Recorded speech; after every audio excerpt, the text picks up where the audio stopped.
وَلَقَدْ يَسَّرْنَا الْقُرْآنَ لِلذِّكْرِ فَهَلْ مِن مُّدَّكِرٍ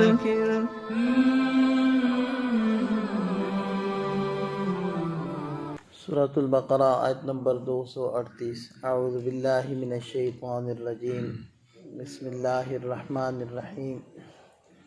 حافظوا علی الصلوات والصلاة الوسطی وقوموا للہ قانتین فإن خفتم فرجالا أو ركبانا فإذا أمنتم فاذكروا الله كما علمكم ما لم تكونوا تعلمون۔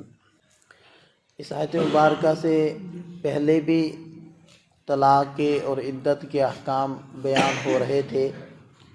اس آیت مبارکہ کے بعد بھی طلاق اور عدت کے احکام بیان ہو رہے ہیں۔ بیچ میں یہ ایک آیت مبارکہ آ گئی کہ جس کے اندر نماز کی محافظت، نماز کی خبرگیری، اس کی طرف توجہ دلائی جا رہی ہے۔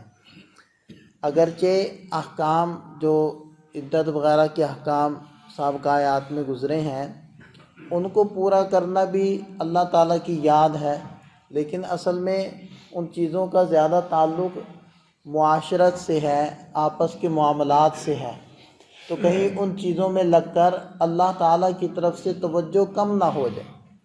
اور ویسے بھی جتنے بھی اللہ تعالیٰ کے احکامات ہیں، چاہے وہ اخلاقیات سے متعلق ہیں، چاہے وہ معاشرت سے متعلق ہیں، معاملات سے متعلق ہیں، ان کو انسان صحیح طور پر پورا ادا تبھی کرے گا جب اس کی توجہ اللہ تعالیٰ کی طرف ہو۔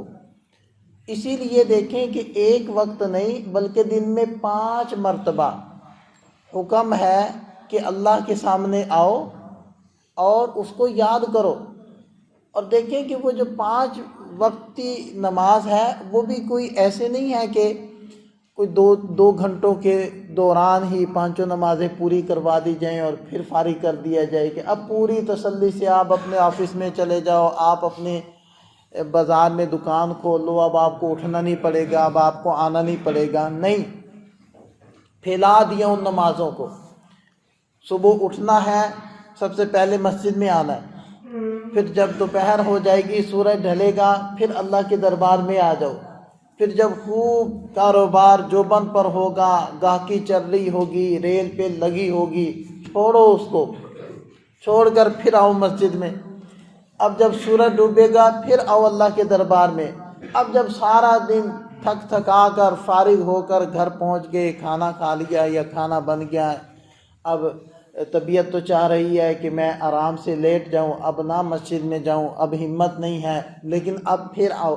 یہ جو مختلف اوقات میں نماز کو پھیلا دیا، کس لیے؟ تاکہ بندے اپنے رب کو نہ بھولیں، تاکہ اپنے زندگی کے مقصد کو پہچانیں، تاکہ اپنے رب کو ہر وقت یاد رکھیں، اس کا تصور ان کے ذہنوں سے مٹنے نہ پائے۔ پھر جب یہ تصور اس طریقے سے ان کے ذہنوں پر منمٹ ہو جائے گا اور یہ ہر وقت اپنے رب تعالیٰ کا استحضار ان کے اندر ہوگا، تو پھر ان سے کوئی نافرمانی نہیں ہو پائے گی، اور جتنے احکامات دیے ہیں صحیح طور پر ان کو یہ بجا لائیں گے۔ آؤ سجدے میں گریں، لوح جبین تازہ کریں، سرکشی نے کر دیے دھندلے نقوش بندگی۔ تو آؤ سجدے میں گریں، لوح جبین تازہ کریں۔ تو جب بھی سجدے میں گرتا ہے لوح جبین تازہ ہوتی ہے۔ تو اس لیے درمیان میں کیا ارشاد فرمایا؟ حافظوا علی الصلوات، اپنی 5 نمازوں کی نگرانی کرو، نگہبانی کرو، محافظت کرو، ان میں سستی مت کرو۔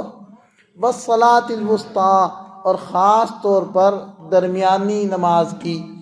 اور اکثر مفسرین فرماتے ہیں یہ درمیان والی نماز نماز عصر ہے، کیونکہ اس سے پہلے 2 نمازیں ہیں، فجر اور ظہر، اور اس کے بعد میں 2 اندھیرے والی نمازیں ہیں، مغرب اور عشاء، بیچ میں یہ عصر کی نماز ہے۔ اور اس وقت کاروبار خوب زوروں پر ہوتا ہے، گاہکی خوب چل رہی ہوتی ہے، اب یہاں سستی ہو سکتی ہے، تو اس لیے فرمایا کہ اس نماز میں خاص طور پر توجہ رکھو۔ وقوموا للہ قانتین، اور اللہ کے سامنے فرما بردار بن کر کھڑے رہو، اللہ کے سامنے پورے ادب اور عظمت کے ساتھ کھڑے رہو۔ پہلے نماز میں کوئی حرکت کرنا، بات چیت کرنا اس کی اجازت تھی، لیکن قانتین نے آ کر، کیونکہ قانتین کی ایک تفسیر ہے ساکتین، قوموا للہ ساکتین، اللہ کے سامنے خاموشی سے کھڑے رہو، کہ اگر تھوڑی بہت جو حرکت کرتے بھی تھے اور جو بات چیت کر لیتے تھے، کلام کر لیتے تھے، اس کو چھوڑ دو۔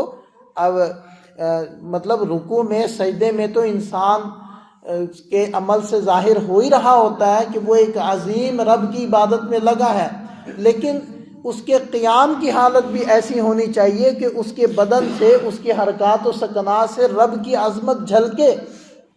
یہ ہے قوموا للہ قانتین۔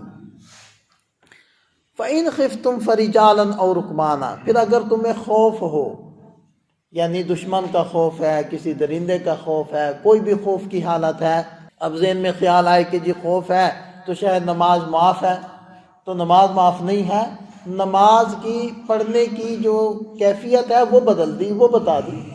تو فرجالا، تو پیادہ پا پڑھ لو، کھڑے ہو کر ہی نماز پڑھ لو، رکوع سجدے میں جانے کی تمہیں ضرورت نہیں ہے۔ رکوع کا بھی اشارہ کر لو سر سے، اور سجدے کا بھی اشارہ کر لو سر سے، البتہ سجدے کے لیے تھوڑا سا زیادہ سر کو جھکا لو، رکوع کے لیے تھوڑا سا کم جھکا لو، لیکن یہ نہ سوچو کہ شاید اس حالت میں نماز کی معافی ہو جائے گی، نماز کی معافی نہیں۔ فرجالا او رکبانا، یا پھر سوار ہو کر نماز پڑھ لو، لیکن نماز سے معافی نہیں ہے۔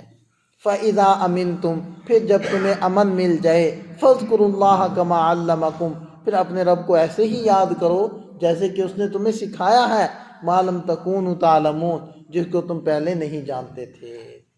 تو یہ ہے کہ اپنے رب کو یاد کرنا، اور نماز تو اصل میں ہے ہی ہے نا، اللہ تعالیٰ فرماتے ہیں نا اقم الصلاۃ لذکری، نماز کو قائم کرو میری یاد کے لیے۔ تو نماز کا مقصد تو اللہ کی یاد ہے، اگر نماز میں اللہ ہی یاد نہ آئے تو پھر وہ نماز کیا ہے؟